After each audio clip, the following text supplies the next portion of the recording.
It's hard to move a ship with that many hotels. I mean, Caesars or MGM, it's going to be tough to really get them to cut costs, but you're already seeing it at some of the smaller casinos. I mean, certainly the station casinos are very affordable. The downtown casinos, geez, you can find a $5 cocktail down there, which you can't even get a third of a cocktail on the strip for that. Right. So I'm optimistic that now that the people here in Vegas are waking up, the Palms has some great value to it as well. There's going to be some really great properties. The Rio, another one that's really doing a great job of being affordable.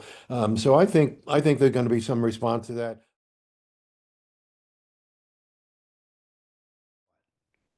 Please like, share, and subscribe. It really helps the channel, and I appreciate it.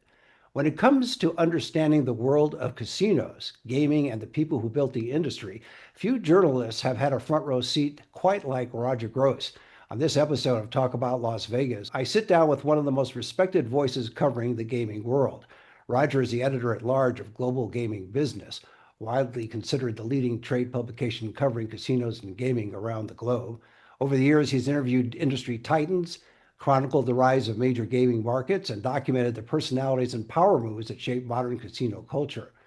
Roger's contributions to gaming journalism have earned him some of the industry's highest honors, including the Lifetime Achievement Award from the American Gaming Association. And beyond the pages of the magazine, he's also the voice behind three podcasts: the Boulder City podcast, the Gaming Legacy podcast, and the GGB podcast, where he continues sharing stories from the people who built the business.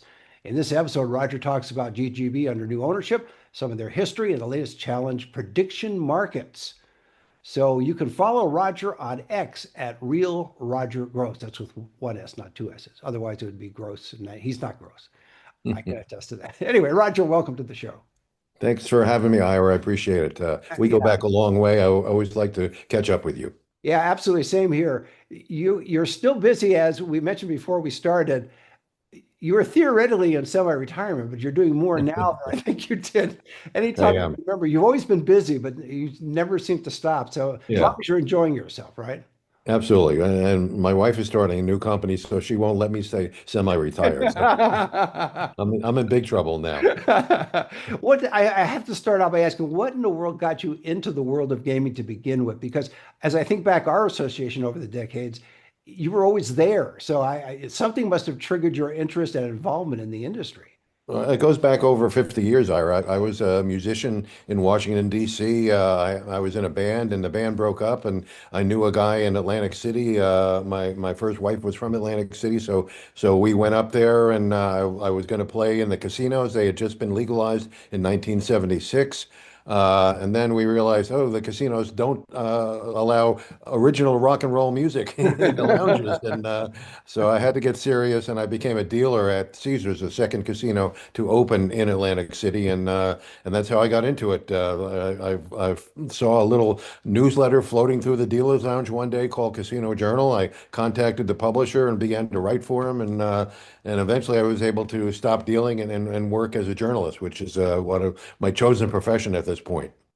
It's been an interesting profession. I mentioned in the opening how you had received a Lifetime Achievement Award from the American Gaming Association. That clearly there's a need for a journal or more than one, because you've published more than one journal, obviously, over the decades, Sure. but there's a need for publications covering this industry, especially given the explosion into other states, into other venues, into all kinds of gaming that those of us who started in the 80s would never even think that that could be done. But Right. you are, yeah. Well, the media world is so different these days. I mean, we were the only gaming publication left in North America when we were purchased by Clarion Gaming, which is a company out of the UK that owns and operates the world's largest trade show called ICE, which is held every fall in Barcelona, every spring in Barcelona, as a matter of fact. And we So we were the last native and North American owned publication. Now the influencers have really taken over, right?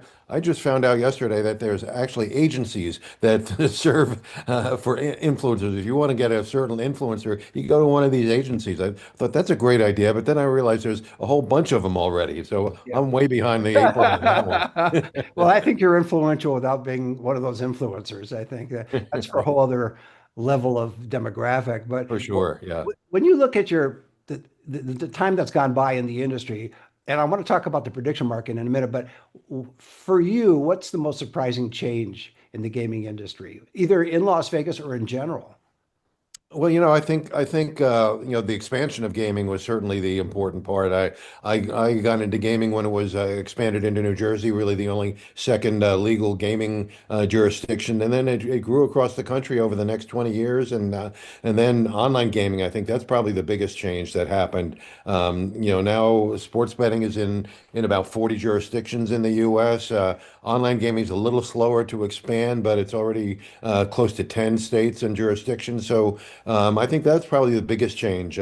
But you mentioned prediction markets. That's really my fear here that will really take the industry apart and then make it available to anybody, including young people, underage people, and that's a scary part. You wrote about that recently in Global Gaming Business, and I wasn't aware of the lack of regulation. There's ostensibly there is a I don't know if it's a regulatory agency per se, but it's supposed to regulate the prediction market. I guess we should start. We're putting the cart before the horse. For our listeners and viewers who may not know what a prediction market is, what is a prediction market? I mean, that'd be Well, the best way to start. prediction markets have been around for a while. They are a way to hedge your bets on Wall Street, those kind of things. You can predict what's going to happen with a certain stock or a certain company. And then they expanded into elections and events, things like that. And then just last year they started taking and they don't call them bets, they call them trades because they're ultimately a financial instrument, is what they're claiming. But they're really sports betting. And they try to say they use a lot of word salad to say that it's not sports betting, but it clearly is. You're putting up money to risk on a sporting event, and it's illegal in a lot of the states across the country. The biggest states are California, Texas, and Florida, and there's the tribe in Florida, the Seminoles. They own a monopoly in Florida, but the prediction markets are in all these states where it's illegal to bet on sports, and even in the states where it is legal, you have to get a license by the state, and they're still operating in those states so that makes it illegal gambling in those states as well. So it's a real threat to the industry, and they kind of thumb their nose at all the stuff that we've been through over the years, the legalization, the regulation, the transparency that we have with all gaming jurisdictions, that are legal, and it's a real threat to the industry, and I'm very concerned about it for sure. And I think too that even with, as you mentioned, all the regulatory oversight and all the things that one goes through to have a legitimate gaming license, things still fall through the cracks. It just happens. And so it would be even worse if you had no regulatory system in place. I mentioned earlier, I didn't get the name in my head, but it's a Commodity Futures Trading Commission. That's what you wrote. Yes, Federal Commodity. CFTC. Yes. Right. And evidently there's just one sitting member now appointed out of five seats. Yeah, there was an acting commissioner up until a few months ago. The Trump administration appointed a chairman of that organization, and he's clearly not a regulator. He's a cheerleader. He's backing the sports betting by prediction markets, and the really scary thing about prediction markets is they have already figured out how to make casino games a prediction market. So you can predict what you're going to get on a slot machine. That's exactly what they're saying. They're going to be able to predict what hand you get in blackjack, and it's very scary. And if they go that far and it's available to everybody all across the country, it kind of defeats the purpose of legalization and regulation. Even if they are able to weed out any underage gamblers, you still got a lot of problem gamblers. They have no system to be able to either identify problem gamblers or offer them any kind of treatment. So it's it's a dangerous proposition for the industry, and it could really lead to a backlash against the entire gaming industry. We're already seeing kind of that with sports betting now. With the backlash we've had against a lot of the advertising. There's been some scandals in terms of players trying to fix games, both in all the sports, as a matter of fact. So it's really something that we have to worry about and make sure that we protect the integrity of gaming, and we understand that we have to be transparent, and we have to know what's going on at all points, and that's not the case at all with prediction markets. What's the reaction to your column, particularly from Nevada, because we're both in Nevada. So has Sure. there been a recognition of some of these issues since your column Yeah, came the out? current chairman of the Nevada Gaming Control Commission, Gaming Control Board, is Mike Dreitzer. Mike is a guy who has a lot of background in the industry. He started out as an attorney. He ran several manufacturing companies. He has operations experience as well. Mike really knows this industry inside and out, and he's really leading the charge against prediction markets. The Nevada Gaming Control Board has sued a lot of these prediction markets. Most of them have actually stayed out of Nevada, except for one. The biggest one is called Kalshi. They are still operating in Nevada, and they're challenging these lawsuits at every instance. And in other states, they're taking an aggressive stance. They're actually suing the state for trying to regulate them. And they're really kind of scary that in terms of how aggressive they're getting against the industry. We recently had an issue of sweepstakes casinos, which kind of starts as a social game you can play on the internet for free, and then they convert you into real money, and then you're playing casino games disguised as sweepstakes. And we were able to kind of short circuit that. A lot of the states sued them, and they backed out of those states immediately. Well, that hasn't happened with the prediction markets. They are being aggressive. They're trying to win their point. The expectation is this is going to go all the way to the Supreme Court, which then will decide whether these are actual trades or bets. Yeah. And I would think too that given everything is regulated these days, that they're in the long term, it's a losing battle for them to think that they can get by without any regulation. Yeah, yeah, but the CFTC, this federal, they claim they're being regulated by them, but again, this chairman is a cheerleader. They've lost at least 100 members of their staff over the last couple of years, so they don't have the wherewithal, and they certainly don't understand how sports betting operates. I mean, you've got to have all this data. There's a lot of companies out there that produce this kind of data, and they haven't even been incorporated yet into the oversight that the CFTC says they're giving them, and of course, they aren't licensing the owners of these prediction market companies, which every sports betting company or gaming company in Nevada, you have to be licensed. The president of the company has to be licensed, the CEO, and particularly the owners of the company. That doesn't happen with the CFTC. They just say this company has a little financial wherewithal. Yeah, we're going to approve them. So it could be run by felons. We don't know. Interesting topic. We'll have to have you back on in 6 months, see where we are with this thing. Yeah, for sure. Yep. From your perspective, who are some of the unsung innovators who help shape the modern casino industry? I'm doing a little bit of a segue from our topic, but I wanted to kind of get a sense from your experience. Who are some of the unsung heroes that or innovators who help shape the modern casino industry? Maybe two or three. Well, I just did a column a few months ago. The American Gaming Association has a Hall of Fame, which all the people you would expect to be in it are in it. People like Steve Wynn, Jack Binion, people who have really shaped the industry. But I point out there's a lot of people behind the scenes, and I think Mike Dreitzer is one of them. I mean, as I said, he's worked for a lot of companies in the past, and now that he's a regulator, he can really shape the industry. There's a lot of friends of mine who on the slot side, for example, somebody who was recently just elected to the Hall of Fame, actually, uh, people like that. Right. Roy Student, a friend of mine, he was on the forefront of the server-based gaming. He was one of the first ones to recognize the importance of non-gaming revenue in the business, that kind of thing. Debbie Nutton, table games. She was an original pit boss at the Mirage. She really went through the entire industry, and now she's a respected consultant. She goes all across the industry. So the people at that level, were really important in building the industry, and they're not recognized as much as they should be. Do you think that everybody that you mentioned and others will get their due? I know that when they first started handing out these awards, there were a lot of people that thought person A should get it, person B should get it, and sometimes it took years and years, and they were finally inducted into the Mhm. Hall of Fame. Do you think that from your perspective, that these people you mentioned and others will eventually get their due?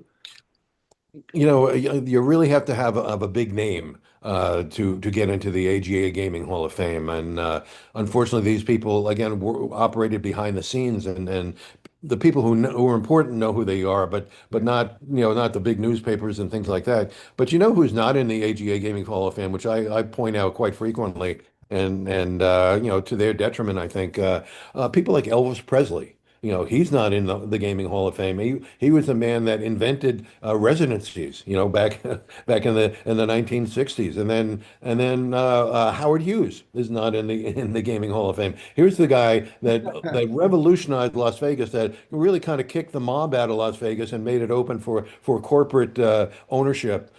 He is not in the Gaming Hall of Fame. So, and of course, the guy who founded Summerlin, there's hundreds of thousands of homes in Las Vegas. He's the reason that they're up there. So It is surprising. It's a surprising omission now that I think about it. Yes. If yeah, they it's keep crazy. pushing, But maybe he'll get in. I would think that that would be the case. well, I was on the board for a while, and we talked about putting them in, but no, they said, oh, the Howard Hughes Corporation is still active. They're kind of protecting his name. Elvis Presley Foundation, they want money for naming him, but what if you name him? What are they going to do? They're not going to sue you. Yeah, it's just an honor. It's not like you're borrowing his Right. I likeness. mean, we got Elvis Presley Boulevard. Did they go to the Enterprise to get an okay for that? They In actually Nevada? need a Shecky Green Boulevard. That's the Yeah. one thing that they need to start doing. When I was a dealer, I used to deal the Shecky Green in Atlantic City, so he Very was pretty impressive. funny. Yeah, Shecky was a great talent. Absolutely. You're based now in, and a lot of people may not know because people watch and listen from all over the world, but you're based in Boulder City, which is about 30 minutes, 40 minutes from Las Vegas, but an entirely different culture. Yes. Great little town that's been part of Las Vegas lore for decades, home of the dam and everything else. It's a great place, and you of course love it there. Are you able?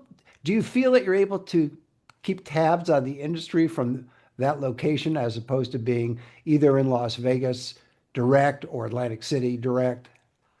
Yeah, especially these days, with all the electronic communication like we're doing right here with Zoom. Sure. There are ways you can live anywhere really in the world now, but I can also drive down to Vegas. It's half an hour to the Strip, and do my meetings and my podcasts and things like that. So it's really close, and I like to do my podcasts in person. I've used Zoom and Teams frequently, but especially during the pandemic. But I still like to do it in person because you get that eye to eye contact, and you can see the person fidgeting, and like the PR person like in the background going, no, don't say that.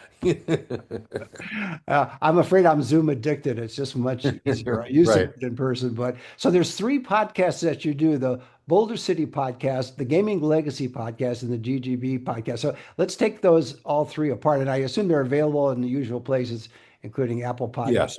Right. Great. So let's start with Boulder City podcast. So we mentioned Boulder City. What's in the Boulder Right. City podcast? Well, I've lived here for almost 20 years now, and I love the town, and there's a lot of really fascinating people here, and there's not a lot of news. The newspaper here is owned by the same company that owns the Review Journal. They don't really have a lot of ownership in the city here, so I like to present them with some other operations here, especially during the election season, which is coming up. I like to interview the candidates so people can see them, and talk to them, and or see them what their views are in person. But I also find interesting people in town. We have a lot of great people here. I did a podcast a few months ago with the guy that runs the aircraft service that flies over the Grand Canyon. They're based in Boulder City, Papillon Airways. helicopter tours all over Las Vegas, real fascinating thing. And again, based in Boulder City. There's a woman here who runs a website called Boulder City Social. She just wrote an incredible book about she's an adopted person, and she wrote a book about adoption, which, opened my eyes to what adoption is all about. At one point we had one of the greatest drummers in rock and roll history who lived in Boulder City, a guy named Sandy Nelson. Right? Sandy Teen was Beat, an amazing, amazing drummer, part and of Teen Beat, I think it was called. that's right, yeah. And so there's a lot of really interesting people here in town, and I Don't love to forget the talk to them. don't forget the Fisher Pen Company. Yes, Fisher, write the pen upside down. I was there Exactly. on Space. Seinfeld. Yeah, exactly. Yep. So are you recognized when you walk around town because of the podcast, or just because of you've been there so long and people know who you are? Well, that's the thing about a small town. Everybody knows who you are. So it's not just me, it's anybody. If you live in town and you walk around, people know who you are. So that's why I love it here. It's just a small town. People know each other. I lived in Vegas for a few years before I moved up here, and I was ready to move back east because it was just not very friendly. My neighbors didn't know me. The first day we were in Boulder City, the lady from across the street brings a cake to welcome us. So it's a totally different world up here, as we say, a world away in a day. Yeah, And exactly. people think it's, whoa, this Boulder City is really far away. No, It's a half an hour. That's yeah, all. exactly. So the second podcast is the Gaming Legacy podcast. Now, Right. how does that differ from the Boulder City podcast? And is it the same situation where you're going in person to interview everybody? Well, the Gaming Legacy podcast I started last year, and this I started because there's a lot of older folks in the business, older executives, people who've worked in the industry for years and years and years, that have a lot of knowledge about the business, a lot of wisdom, and I figured I want to get them, on tape, on video, before they pass, and the first one I did was Jack Binion. Jack comes from, came to Vegas in the mid 40s with his father. He ran Binion's Horseshoe downtown for many years, and then he started an expansion across the country, one of the most successful companies that in regional gaming. So I had to start with him. And a funny story about him. I did him a year ago, actually now, and I called him up in around this time in early March, and I asked if he'd do it. He said, "Oh, glad to do it." He said, "But I'm going to Colorado to ski for a couple of days, So he said, "Call me in a couple of weeks." So when he got back, I called him. And he said, "Oh, I'm going to do it, yeah. But I broke my neck."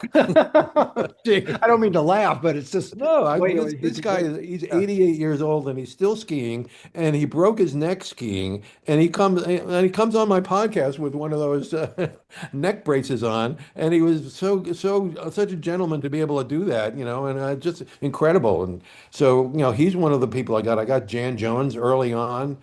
Jan is, as we know, the former mayor of Las Vegas, Caesar's executive for many, many years, and a good friend of mine. I brought her to Atlantic City in the late 90s when I was an official with the Atlantic City Chamber of Commerce because I wanted to bring a Las Vegas mayor in to show how a town should be run.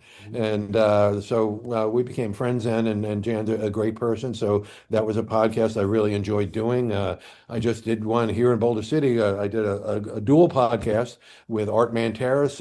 Art is a bookmaker here in Nevada. He started out at the Stardust. He ran Caesars. He ran the Superbook. He built the Superbook at the then Las Vegas Hilton, which you might remember. Yes. And then he ran the sports books at Station Casinos for 20 years. And it was a great podcast. We did it live here in Boulder City at the Skinny Bar, a great little bar here in downtown Boulder City, and it was a great success. So that's what I do with Gaming Legacy.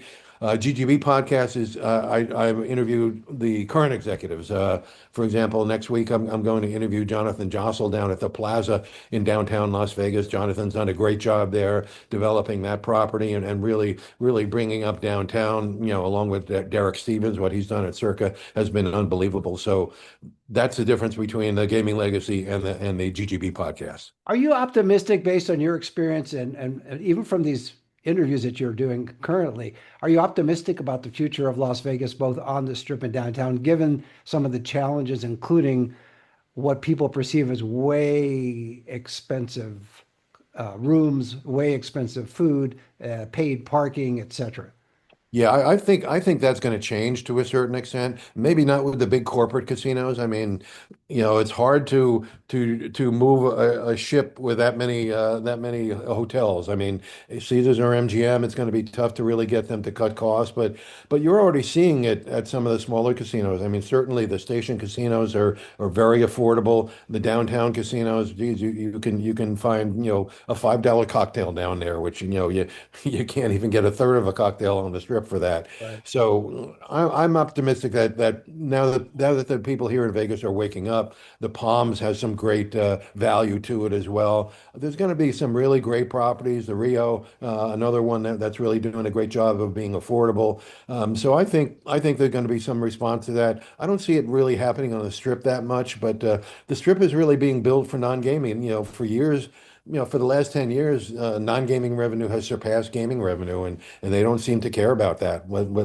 Obviously, they're trying to build non-gaming revenue by the resort fees and the parking fees and things of that nature. But I think that'll even out at some point. I think the local objection is more the charging for parking. So, for example, people that would Yes. normally have a business lunch at one of the casinos where it used to be free parking, or you tip the valet guy and you take a client to lunch, now you're paying for valet and tipping him, or you're paying for self parking. And that just rubs locals the wrong, or a lot of locals the wrong way. Yeah, no question about that. But most of the casinos on the Strip, I'm talking about the Fontainebleau, the Wynn casinos, some of the other casinos that charge, certainly MGM even. You can park there for 3 or 4 hours if you're a Right. local for Yeah, the free. Westgate So is like that too, where you have three yeah, hours of, yeah, absolutely. So which is so I'm good.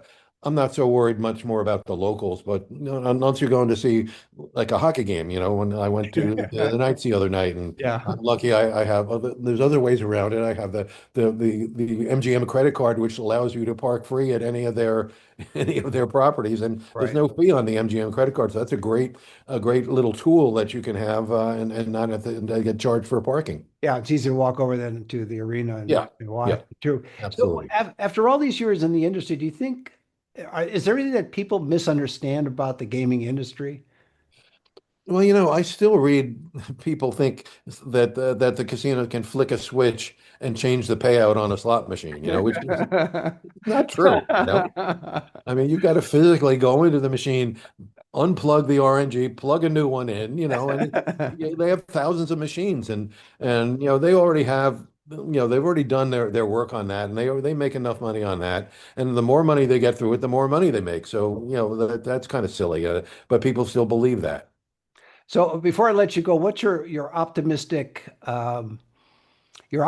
appraisal of gaming in general, Las Vegas in particular? We have about a minute or two left. I think Vegas is really profiting from the sports side of it. I mean, when we saw the Super Bowl here, next year we're going to get the Final Four. We're going to have a baseball team here, and I'm a huge baseball fan, so I'm really looking forward to that. I'm already becoming an A's fan. I went up to Sacramento to see them last year, so yeah, I'm really excited about the sports component, and I think that's going to draw a lot of people. And when I went to the Knights game the other night, they were playing Minnesota.